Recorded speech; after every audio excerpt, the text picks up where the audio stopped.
How can we be prepared for our house to hit the market and not deal with limited showings? I think it's best to have a game plan of preparing that the weekend is going to be jam-packed.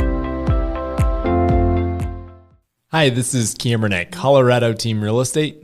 And I'm Kirsten Masker, agent here at Colorado Team. And in this video, we are talking about the top 5 mistakes we see sellers make every single week when we're out showing property. And Kirsten, one of those is limited showings. How can we be prepared for our house to hit the market and not deal with limited showings? I think it's best to have a game plan of preparing that the weekend is going to be jam-packed with showings. So the best strategy is to maybe just plan to leave for that Friday, Saturday, Sunday. Go to the mountains, go find something to do, go spend time with family, but don't limit the time slots that we are allowing buyers to come through, because it really is best to get as many eyes on the property over the weekend. It's interesting, the comment that I always hear from buyers. So in the last 12 years, every time if the buyer's showing gets canceled or denied, they're like, oh, well, they're not motivated. Right. Like, well, yeah, or something came up, Yeah. who knows what's going on in somebody else's life. But ultimately, what you want to do is, if you need to be home by 5:30 or 6 o'clock at night, set that expectation up front before your house goes on the market. Same thing. If you need to be home during the day for a certain set time, or if you've got to, leave late, maybe you want to start showings at 10 a.m. Just do that from the very beginning. And then that way you're going to keep a lot of buyers happier, and more buyers in your house, the higher demand is going to be. And with that being said, don't be home during the showings either, right? That's the time for the buyers to come through, really be candid on what they love, what they don't, if it's going to be a good fit for them. If it's not, that can't happen if you're sitting in the living room. So you need to just really make sure you're allowing that time for the buyers to come through with their agent and really check out your home without you being there. So that's important as well. I'm going through that right now, where they were home, not for the showing, but for the home inspection. And so it's just, the inspector's working around them, and then they're off their game because they're trying to look up, and, there's this dog down here. And so, that's when things are missed. Yeah. And so just try to take your pets and leave the house for home inspections and for showings. And then also make sure all your projects are finished up. So if you've got a bathroom remodel that you're in the middle of, whenever buyers walk in there, they tend to over exaggerate the cost of making repairs.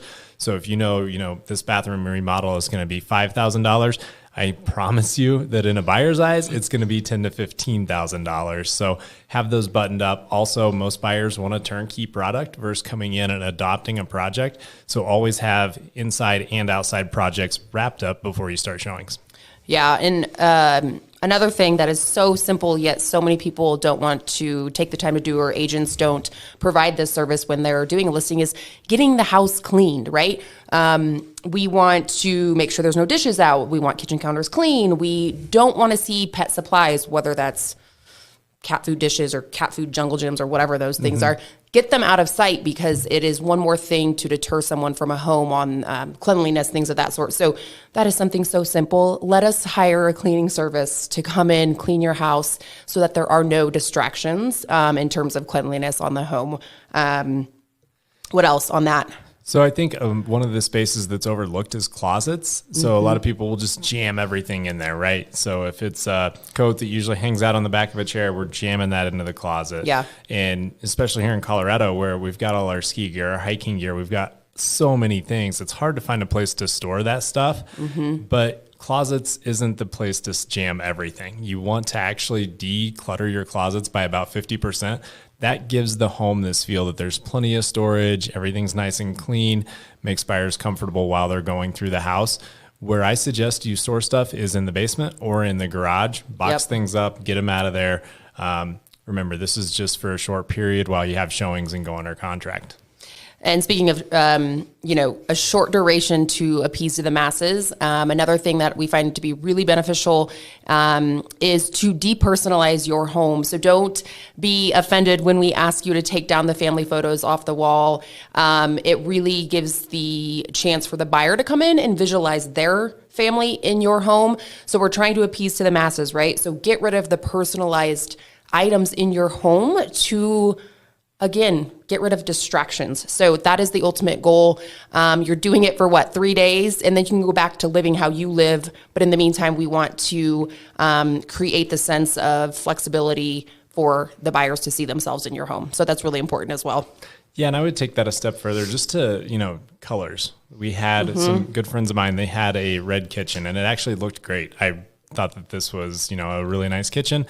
We had showings and just couldn't connect with anybody. Got a couple comments about the red kitchen, so we painted it to match the rest of the house, and that weekend it went under contract. Yeah. So just take a buyer's eye, appeal to the masses, and you'll have a lot more success. And speaking of appealing to the masses, this is kind of a sixth mistake or a bonus. Yeah. I want to talk about going for sale by owner. Right now, 88% of the homes that are sold are purchased by a buyer who has an agent. So that gives you a 12% chance that there's not going to be another agent on the other side. So you're already paying that agent, in most cases, 2 to 3%.